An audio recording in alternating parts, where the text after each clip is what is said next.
Character death in horror TV is about as common as taxes and, well, death is in real life. And the last decade of horror TV in particular has been no stranger to allowing the Grim Reaper to step in, and all of the following deaths are a pure indication of just how brilliant the swing of their scythe can be, even if it breaks your heart in the process. I'm Josh from WhatCulture.com, and these are the 10 best death scenes in recent horror TV shows. Number 10, The Walking Dead One More, Maze. After 11 seasons, The Walking Dead naturally lost a bit of its bite.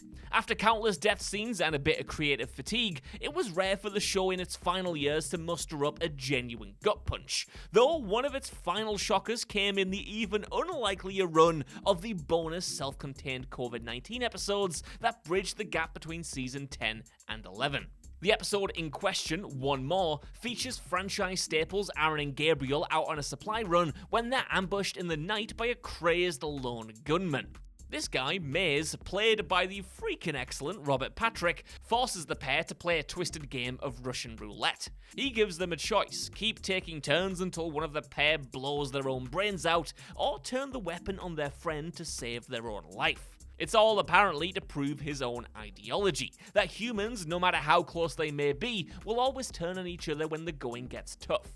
Now, while a total nutter, Maze isn't entirely unsympathetic. It's clear that he's been through some serious trauma, explaining that his own brother tried to kill him for his remaining scraps of food. Likewise, when he realizes that Gabriel and Aaron really are prepared to take their own lives to save the person in front of them, despite both having family and children back home, Maze does come around. He sets them free, breaking down and eventually having a change of heart. And at this point, it seems like we're in for a happy-ish ending, with Maze realizing that people can change and trusting the two men. But just as he and the audience lets their guard down, Gabriel brutally bashes his head in with Aaron's mace arm. It's a shocking and genuinely deflating moment, and a reminder that even the good guys in the world of The Walking Dead aren't always as good as their word. Number 9, Guillermo del Toro's Cabinet of Curiosities, The Autopsy, Dr. Carl Winters. Guillermo del Toro's Cabinet of Curiosities was the deliciously macabre treat that many were hoping it would be. And when it comes to picking a favourite episode, most people will likely differ, but one undisputed highlight has to be The Autopsy. This episode saw Dr. Carl Winters perform an autopsy, big shock there, on a strange body. He pieced together the mystery of the corpse and learned that an alien parasite had actually been using it as a physical host. Towards the climax of the episode, Dr. Winters found himself on the cutting room floor with the alien creature, attempting to make his body its new host. However, in a moment of pure ingenuity, he used his own knowledge of the creature, that being that it can't see or hear without a host, in order to trap it. As the alien infested his body, he stabbed out his eyes and ears and then slit his own throat, trapping the monster inside of him with no way to get out. He also wrote a message in blood encouraging the incoming sheriff to burn his body, taking himself and the creature out together. It was a sublime moment that allowed the character's final moments to be an act of pure heroism. Number 8, The Sandman, Gregory. Everyone knows that killing animals off in TV shows is pure evil, and Netflix's The Sandman only went and did it twice. However, it was the death of Gregory that really tugged at the viewer's heartstrings. After losing everything, Morpheus, otherwise known as Dream, was forced to go back to his land and attempt to regain his strength. There, he ran into Cain and Abel, alongside their adorable pet gargoyle, Gregory. This guy was the cute figure the show needed, but things were about to get painful. In order to perform a ritual, Morpheus needed to take Gregory back, essentially erasing him from existence to give himself some power. Now, this scene was as heartbreaking as it comes, as this innocent and kind creature willingly gave itself over to the person who created him. While most entries on this list consist of brutal executions or violent conflicts, this is a simple and poignant scene that shows a brave character making one final sacrifice. Number 7, Creepshow, Public Television of the Dead, Mrs. Brookberry.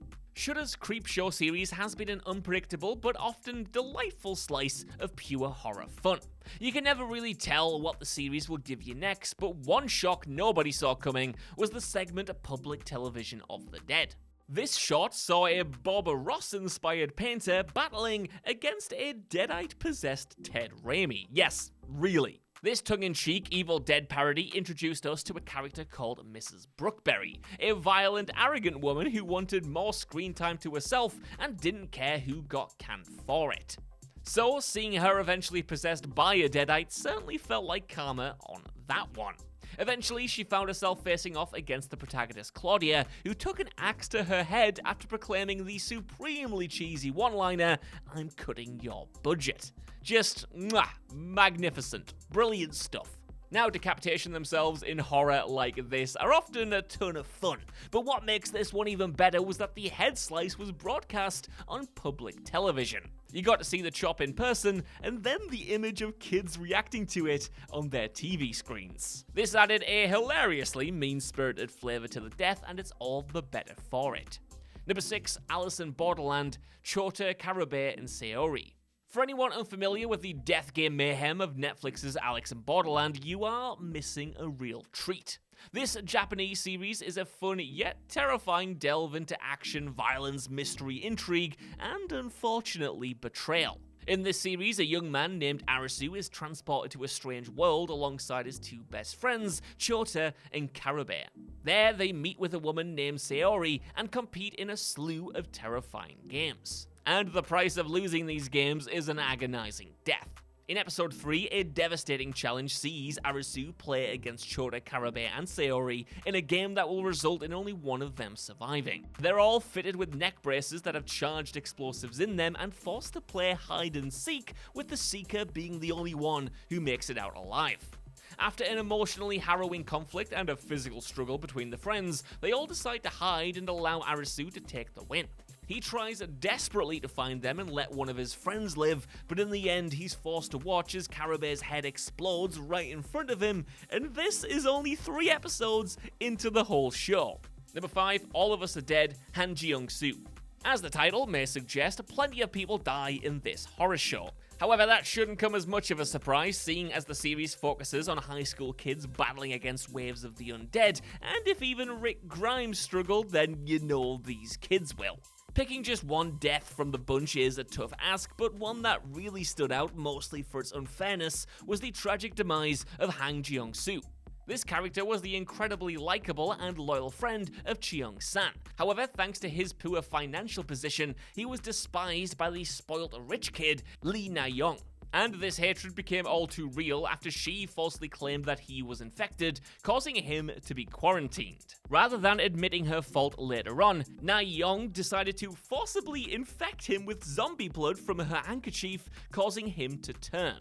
And it was devastating to watch, as he was the last person who deserved such cruel treatment. Number 4, Midnight Mass, Riley. Wow, a Mike Flanagan project on a horror TV list? Who saw that one coming? Midnight Mass is a compelling piece of TV full of tension, plot twists, and a slow burn horror that doesn't patronize you with frequent jump scares. Initial main character Riley is a troubled man who returns to his hometown of Crockett after getting released from prison. He's haunted by the images of the girl he accidentally killed while driving under the influence, not to mention the bizarre supernatural happenings following the arrival of Father Paul Hill.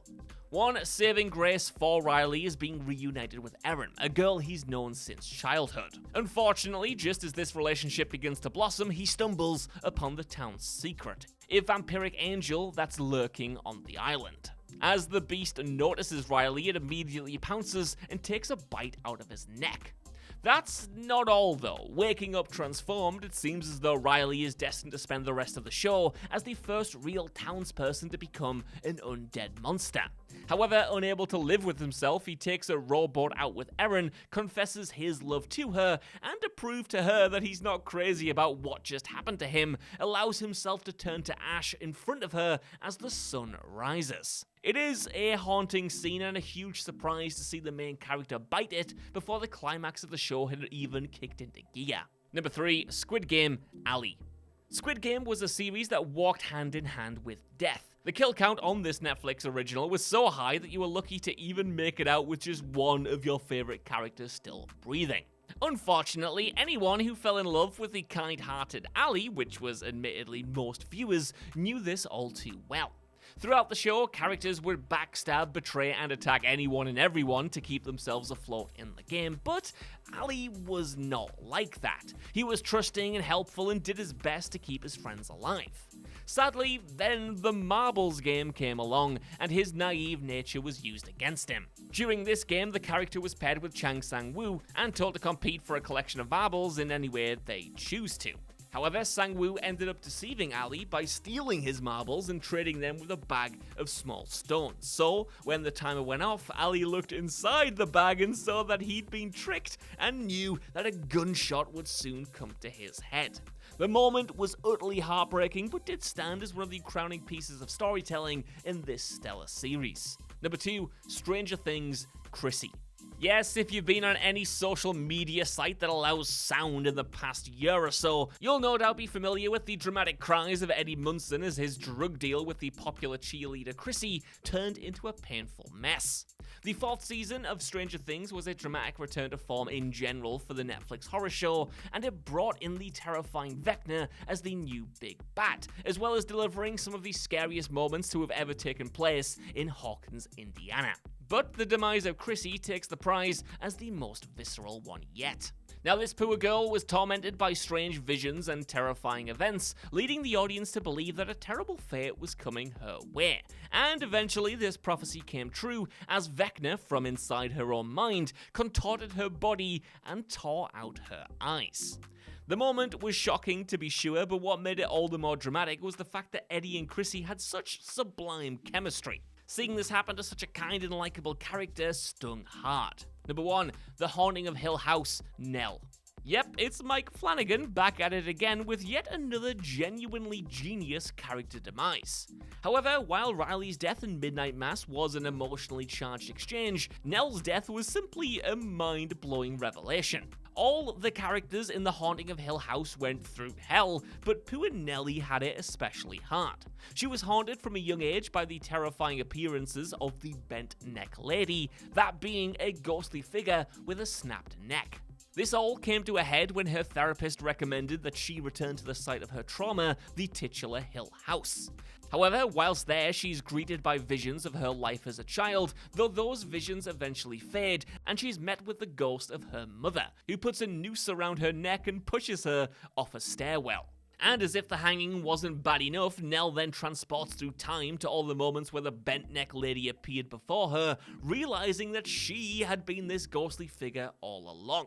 It's the kind of reveal that simultaneously scares you and gives you the goosebumps, and that's all you can ask for, really, when it comes to horror TV. So that's our list. I want to know what you guys think down in the comments below. Are there any other horror TV death scenes that you think deserved a spot on here? And what did you think of this lot? Let me know, and while you're down there, if you could, please give us a like, share, subscribe, and head over to What Culture Horror for more lists and news like this on the regular. Even if you don't though, I've been Josh. Thanks so much for watching, and I'll see you soon.